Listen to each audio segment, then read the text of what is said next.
Para falar sobre a indústria cultural, estou aqui no estúdio com o sociólogo Alexandre Negreiros e com o vice-coordenador do Centro de Tecnologia e Sociedade da Fundação Getúlio Vargas, Carlos Afonso Pereira de Souza. Boa noite. Boa noite. Bom, por um sorteio prévio ou por um acordo prévio, quem começa é o Carlos Afonso. Nós acabamos de ver o caso nigeriano. Quais são as formas alternativas, se elas existem, né, de produção e difusão que você defende?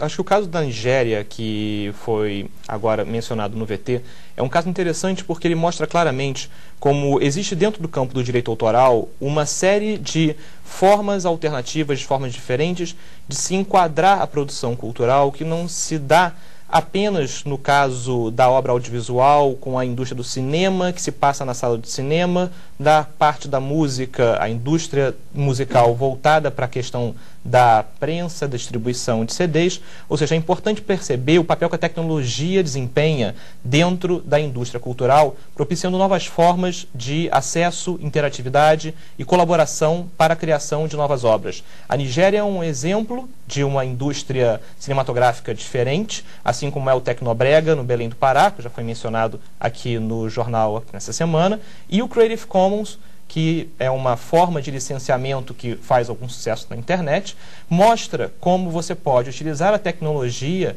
para fazer com que o artista possa criar uma obra e dizer aos seus eventuais usuários quais usos, quais faculdades ele autoriza que sejam desempenhados sobre essa obra, se pode ou se não pode usar para fins comerciais, se eu posso ou não posso criar uma obra derivada. Essas são autorizações que a internet, de alguma forma, facilita para alguns artistas em algumas circunstâncias. E ainda assim o artista ganha com isso? Sim, com certeza. Isso não impede toda a arrecadação e distribuição dos direitos autorais, como no caso do artista que licencia sua obra para uso não comercial e ela venha a ser utilizada para fins comerciais. Agora, Alexandre, você como compositor, é óbvio que você é a favor da cobrança de direitos autorais. Agora, nos moldes que é feito hoje, você concorda?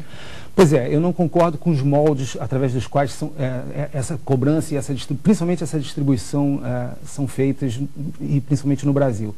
No mundo inteiro há diversas formas, há diversos critérios aplicados pelas diferentes sociedades autorais, onde há maior e menor eficiência em termos de arrecadação e distribuição de direitos, e eu acredito que, de fato, o Brasil se torna um terreno fértil para a vinda do Creative Commons, de sistemas como esse, que na verdade são muito competentes, são muito claros, partem dessa coleção de licenças que são muito bem elaboradas, mas que de fato acabam promovendo uma liberação de direitos que eu vejo não fazer sentido. Eu acho que de fato a nossa energia deveria ser canalizada para que esse sistema que já existe, que pode ser muito mais eficiente do que ele é, seja de fato, e essa eficiência vai começar a partir da retomada de um controle estatal ou uma supervisão estatal, como em todo o mundo há sobre as sociedades autorais.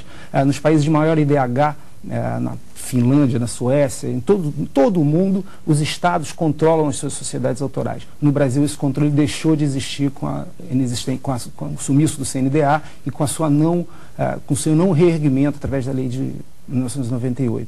Então, é urgente que o governo tome uma posição, que o Congresso perceba o quanto essa gestão financeira de dinheiro alheio precisa de uma supervisão. Agora, eu tenho uma pergunta, na verdade, para os dois.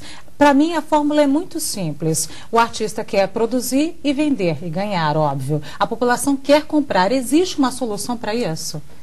Olha, soluções a curtíssimo prazo talvez não existam. Mas o que é necessário que se faça com relação a essa chamada crise do direito autoral é tentar esclarecer que crise é essa. Assim, o que está em crise? É errado dizer que a música está em crise. Na verdade, talvez a música não tenha passado por um período tão fértil como tem sido esses últimos anos. O que está em crise é o CD ou é um modelo de negócio específico que, para a tentativa de sua sobrevivência, cria toda uma filosofia e toda uma ideologia de combate e repressão que faz com que a gente associe direito autoral a quase caso de polícia.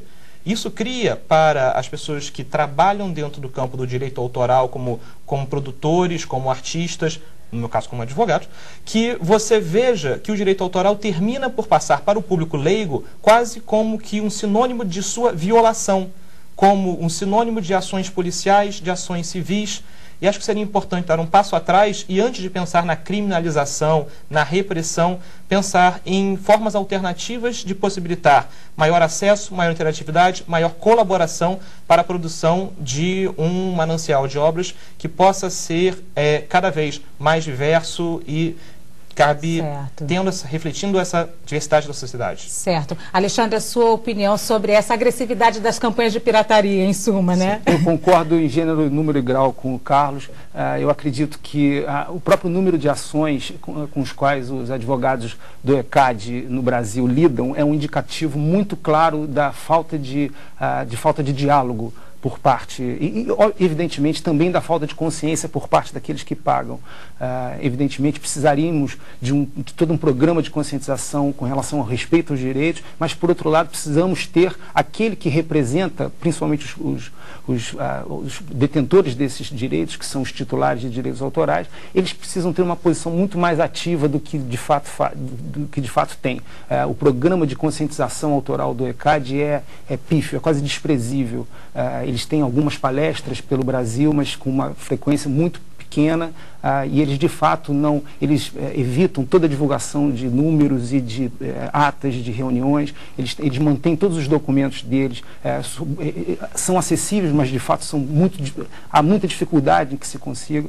Então eu acredito que uma postura inversa a essa que eles têm hoje poderia gerar uma situação diferente da que o Carlos descreveu.